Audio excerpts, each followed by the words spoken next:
That also reminded me.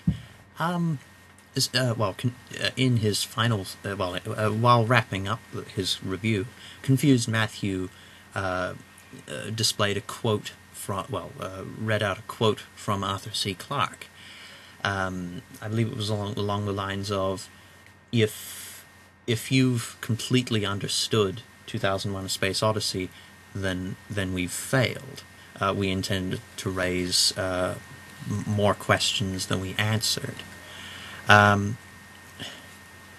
That's a fair enough statement, and I suppose a film should be thought-provoking and therefore raise many questions for us to get our teeth into.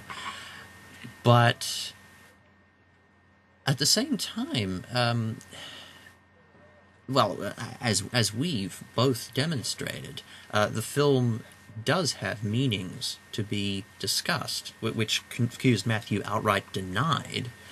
And Arthur C. Clarke even admitted that in the source for 2001.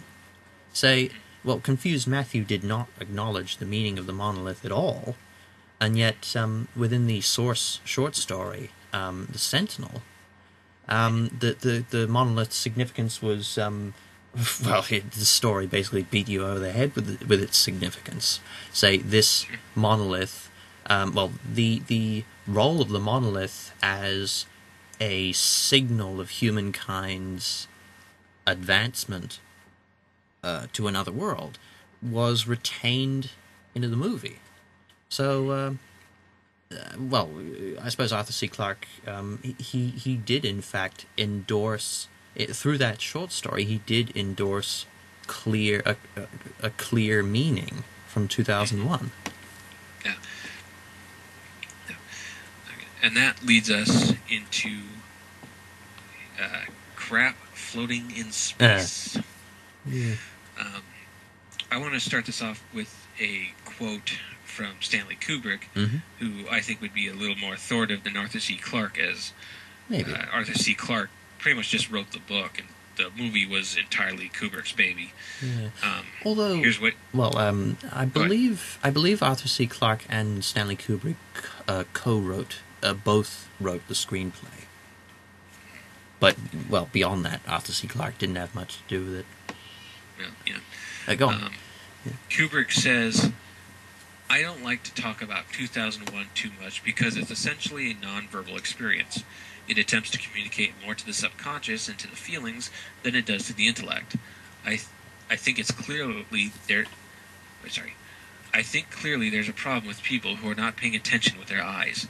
They're listening, and they don't get much from listening to this film. Those who won't believe their eyes won't be able to appreciate this film. And CM can't, believe his eyes, so to speak. Is that what you're getting at? Or? Well, what I'm getting at is more of this... actually, maybe that... I might not want to use that quote after all. It's not gonna, that's actually kind of a 6-degree tangent I'm trying to make here. Maybe I'll use it later. Okay. All right, cut it. All right, backtracking.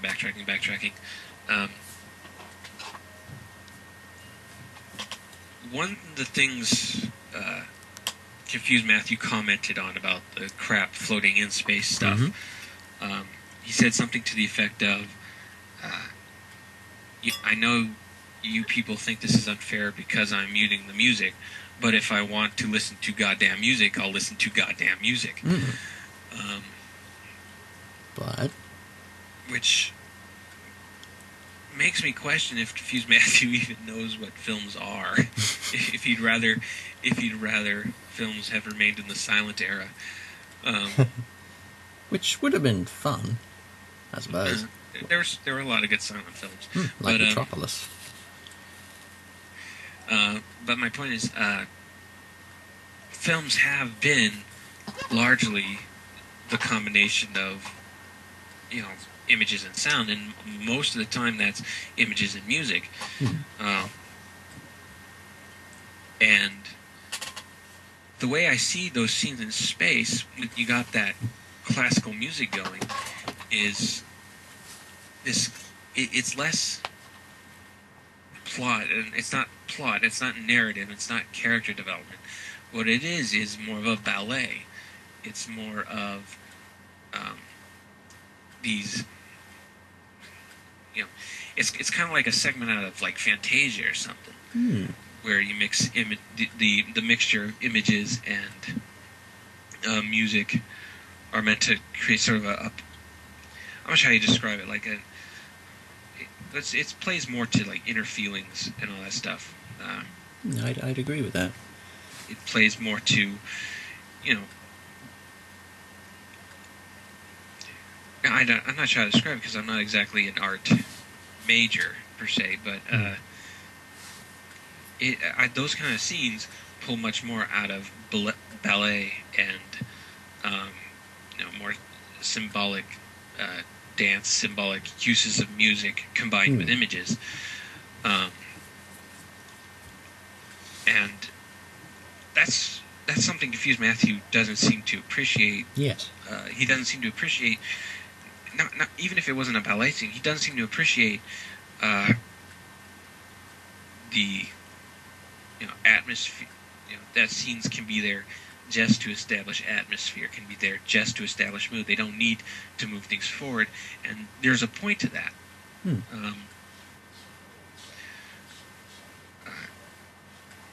I wonder if, on his note, if I want to listen to goddamn music, I'll listen to goddamn music.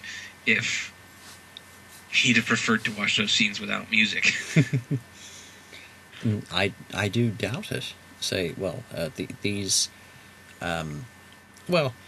These scenes of quote unquote crap floating in space, as you said, they establish mood and atmosphere, and layer on the setting.